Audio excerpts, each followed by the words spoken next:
OIC का बहुत बड़ा बयान है।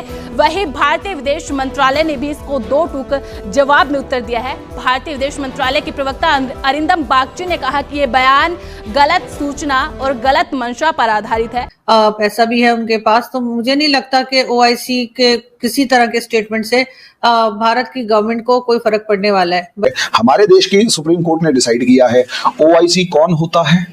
असलियत में ऑर्गेनाइजेशन ऑफ इस्लामिक कोऑपरेशन एक 57 कंट्रीज की वो ऑर्गेनाइजेशन जिसकी अगर आप विकिपीडिया पे जाकर देखेंगे, एक लाइन में उनकी औकात दिखा रहा है। एक लाइन क्या है? इस्लामिक कंट्रीज के मतलब जहां पूरी दुनिया में मुस्लिम्स के इंटरेस्ट्स को बचाने के लिए एफर्ट करने वाले हैं। Can you imagine?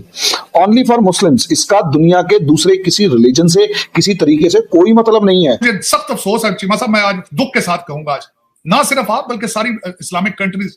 मैं अब एक नजर से सुबह मेरी गुजरी चीज कि हिरोशिमा के ऊपर 13,000 टन असला इस्तेमाल किया गया था। हिरोशिमा के ऊपर जब बम मारा था 13,000 टन था असला। गाजा के ऊपर आज की डेट तक 12,000 टन फेंका जा चुका है। ओआईसी का प्रेशर इंडिया ने गो कि उसको रिजेक्ट कर दिया और कहा कि हम नहीं मानते, और पाकिस्तान के जारी बात जो उनका मौकफ है। लेकिन at the end of the day मुसलमान दुनिया की तरफ से बयान आना, इंडिया इसको कैसे लेगा?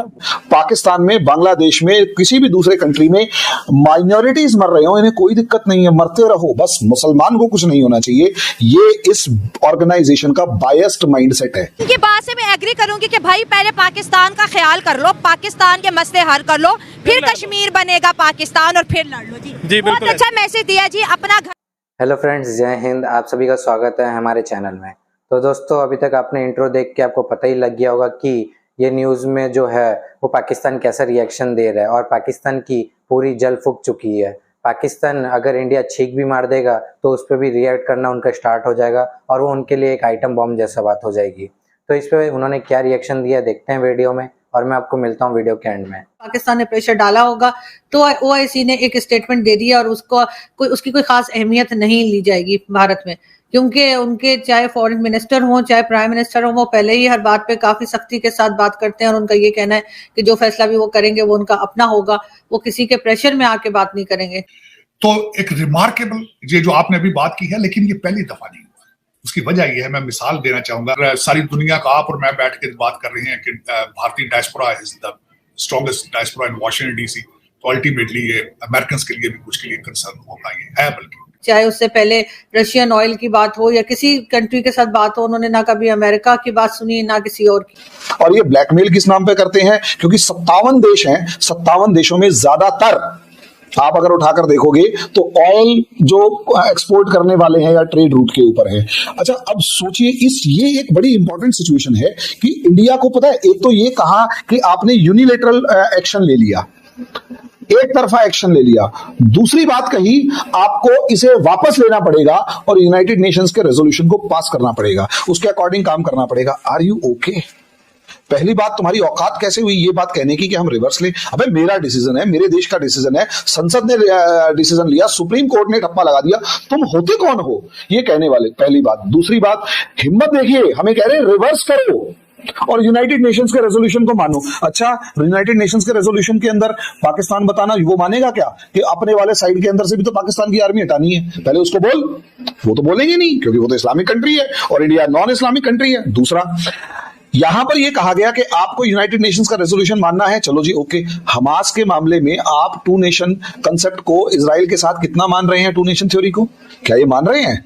1% भी नहीं मान रहे। ये दोगलापन है इन लोगों का, और ये दोगलापन असलियत में इन्हें दोगलेपन से मतलब ही नहीं है। इन्हें सिर्फ एक चीज से मतलब है, हम और हमारे मुसलमान, बाकी इस दुनिया में एग्जिस्टेंस है ही नहीं किसी की, और वो सारे वाजिबुल कत्ल हैं। ये उस माइंडसेट को दिखाता है, और ओआईसी के लिटरली ओआईसी के उसी माइंडसेट को दिखाता है कि ये दुनिया, this world only belongs to Muslims, इसके अलावा किसी के लिए नहीं है, बाकी सबके लिए। और जहां जहां मुस्लिम परेशान होगा हम जाएंगे, चाहे मुस्लिम गलत है चाहे सही है। ये इनका माइंडसेट है। अब इसका दूसरा, ठीक है जी, आप उसके बाद रिवर्स करने की हिम्मत सोचकर देख सकते हैं कि किसी भी कंट्री के ऊपर क्या प्रेशर क्रिएट कर रहे हैं कि रिवर्स करो। What the hell is it? खैर, तो दोस्तों, आप देख ही रहे हैं कि पाकिस्तान मीडिया और वहाँ के लोग कैसे रिएक्ट कर रहे हैं। तो इसमें आपकी क्या राय है वो भी कमेंट बॉक्स में लास्ट में बताइएगा, और तब तक हमारे साथ जुड़े रहिए। मैं मिलता हूँ आपको वीडियो के एंड में। इंडिया दबा नहीं। इंडिया की अगर आप बात करें तो इंडिया ने क्लियर वर्ड में कहा Islamic bloc OIC, clear words में टारगेट, पहले तो वर्ड यूज करते ओआईसी, यहाँ इस्लामिक ब्लॉक वर्ड यूज करने का मतलब है इन्होंने साफ कह दिया you only work for Muslims, औकात में रहो। दूसरा, is acting at the behest, ये वर्ड्स बड़े इंपॉर्टेंट है, at the behest of serial violator of human rights. ये लाइन, ये शब्द अंडरलाइन करने वाले हैं जो ओआईसी को समझाया कि तुम असलियत में काम कर रहे हो उस कंट्री के लिए जो ह्यूमन राइट्स का सीरियल वायोलेटर है and unrepentant promoter of cross border terrorism, कि एक देश जो टेररिज्म को भड़का रहा है और उसको किसी की चीज का परवाह भी नहीं है, तुम उसके बिहाफ पे काम कर रहे हो। आप सोचकर देखिए एक ऑर्गेनाइजेशन को ये, और उसके बाद ये कहा कि तुम्हारी क्रेडिबिलिटी का सवाल है, तुम्हारे विश्वसनीयता का सवाल है, दुनिया तुम पे विश्वास क्यों करे। ये इंडिया का जवाब है, टकेसा, जिसे कहते हैं टकेसा, ये जवाब है। ओआईसी की तरफ से कुछ नहीं आने वाला, उन्हें भी पता है। लेकिन मैं इसका तीसरा एक पक्ष दिखाना चाहता हूं। एक तो ओआईसी का पक्ष हो गया, एक इंडिया का पक्ष। क्या होता है ना, एक इन बिटवीन द लाइंस, हमें यूपीएससी जब प्रिपरेशन कर रहे होते तो हमारे टीचर्स हमें बार बार कहते थे try to understand the in between the lines. असलियत में यहाँ जो हिडन कंटेंट है वो क्या है, ये जो ओआईसी है ये खासकर सऊदी अरेबिया और इन सब से, ओआईसी वाले कुछ नहीं कर सकते। ओआईसी की बात का कोई इतना असर मेरा नहीं ख्याल के इंडियन गवर्नमेंट लेगी। मैडम, पाकिस्तान का मौकफ इसमें ये आया था कि जो पाकिस्तान के फॉरेन मिनिस्टर ने भी दिया था कि कश्मीर एक डिस्प्यूटेड टेरिटरी है, ये यूएन सिक्योरिटी काउंसिल के एजेंडे पे रही है 70 साल, ठीक है। तो जब एक इशू के ऊपर यूएन सिक्योरिटी काउंसिल का एजेंडा हो, अमेरिका हो, बरतानिया हो, यूरोपियन यूनियन हो, वो इसे एक बायलैटरल डिस्प्यूट कह रही है दोनों मुल्कों के दरमियान, तो हाउ कम इंडिया के अंदर उसके ऊपर यूनिलैटरली सिंगल हैंडेडली फैसला किया जाता है, जबकि इंटरनेशनल अदारों में तो वो एक डिस्प्यूटेड इशू है। सो डू यू थिंक कि इंटरनेशनल अदारों की अहमियत खत्म हो गई है, भारत उनको उनकी परवाह नहीं करता, या कि आप समझती हैं कि पाकिस्तान का केस क्योंकि इंटरनेशनली कमजोर हुआ है तो इसलिए भारत ने इंटरनेशनल जो लॉज है उनकी वायलेशन करते हुए उसको जो डोमेस्टिकली अपने हक में कर लिया?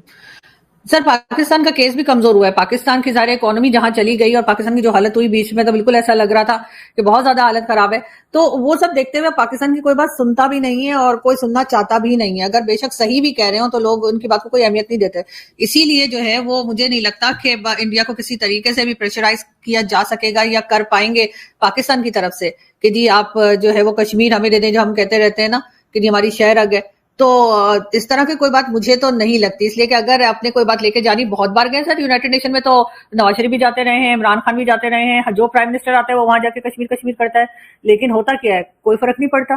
करते ना, अभी क्या आगे 200 साल और करते ना, कुछ नहीं होने वाला। लेकिन सारी बात ये है कि अगर उन्होंने वहां पे डेवलपमेंट अपनी ज्यादा कर ली, जो अभी स्टार्ट हुई है बहुत ज्यादा कर ली, और यहाँ पे कुछ हुआ, हमारी तरफ के कश्मीर में कुछ ना हुआ, तो फिर और क्या मुंह लेकर जाएंगे यूनाइटेड नेशन में? वो कहेंगे अच्छा आपको ये कश्मीर भी दे दें ताकि आप उसका भी यही हल कर दें जो यहाँ पर किया है। यहाँ पे तो अगर आप कभी गए हो तो ना रोड्स ठीक। तो दोस्तों, अभी तक आपने पूरा वीडियो देख ही लिया है, तो वीडियो के कमेंट बॉक्स में जरूर बताइए कि आपकी इसमें क्या राय है, क्योंकि पाकिस्तान ऐसा बिहेव जो करता है इंडिया के साथ में कि उसका पूरा मतलब एक कट्टर दुश्मन है, क्योंकि पाकिस्तान कभी भी इंडिया के बराबरी तो कर नहीं सकता है, तो एक कट्टर दुश्मन समझ के और अपने बच्चों को भी हाथ में गन दे के यही सिखाता है कि इंडिया उसका कट्टर दुश्मन है और इंडिया से हम लोग को बदला लेना है, लेकिन वो इंडिया के कच्चे के बराबर भी नहीं आते हैं। तो दोस्तों, तब तक नेक्स्ट वीडियो तक हमारे साथ बने रहिए, वीडियो को लाइक करिए, ज़्यादा शेयर करिए, चैनल को सब्सक्राइब करना बिल्कुल ना भूलें। जय हिंद।